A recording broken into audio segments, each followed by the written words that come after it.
Assalamualaikum warahmatullahi wabarakatuh. Perkenalkan, saya Destiana Oktavia dengan NPM 213105008, Prodi Sosiologi Agama semester 5 kelas A.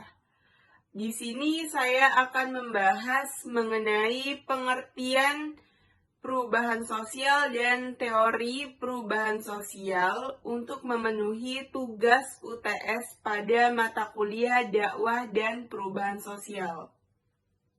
Pengertian perubahan sosial, perubahan adalah proses sosial yang dialami oleh masyarakat serta semua unsur-unsur budaya dan sistem sosial, di mana semua tingkatan kehidupan masyarakat dipengaruhi oleh unsur-unsur eksternal hingga meninggalkan pola-pola kehidupan, baik itu budaya dan sistem sosial lama, kemudian menyesuaikan diri dengan sistem sosial yang baru.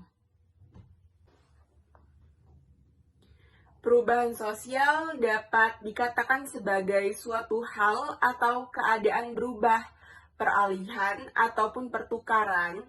Perubahan sendiri terjadi membutuhkan sebuah proses sehingga akan mengakibatkan terjadinya perubahan sosial.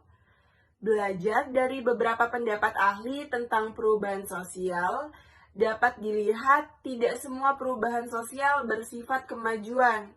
Bisa saja perubahan sosial membawa kita kepada kemunduran. Oleh karena itu, kita dapat membagi dua jenis perubahan sosial berdasarkan penyebabnya.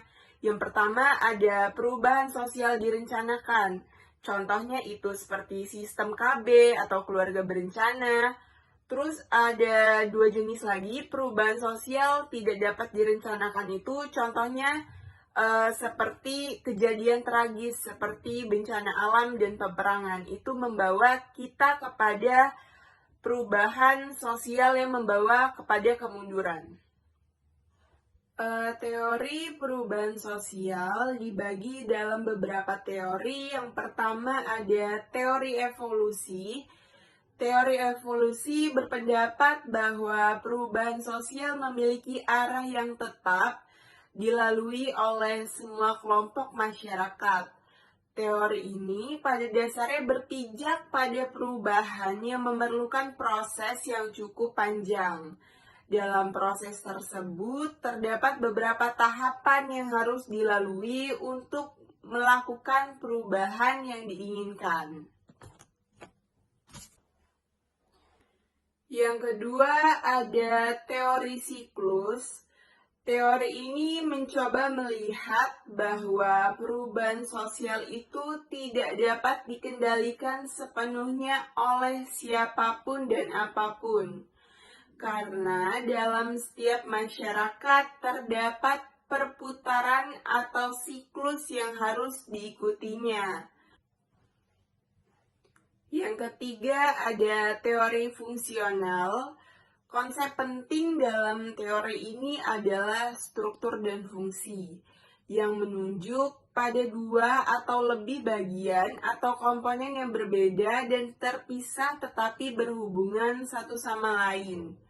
Konsep yang berkembang dari teori ini adalah cultural lag atau kesenjangan budaya.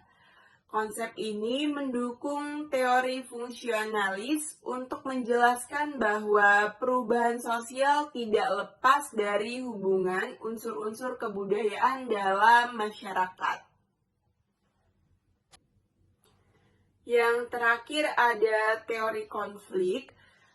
Menurut teori ini, pertentangan atau konflik bermula dari pertikaian kelas antara kelompok yang menguasai modal atau pemerintahan dengan kelompok yang tertindas secara material, sehingga akan berpengaruh pada perubahan sosial. Teori ini juga memiliki prinsip bahwa konflik sosial dan perubahan sosial selalu melekat pada struktur di masyarakat. Itu saja yang dapat saya sampaikan. Wassalamualaikum warahmatullahi wabarakatuh. Terima kasih.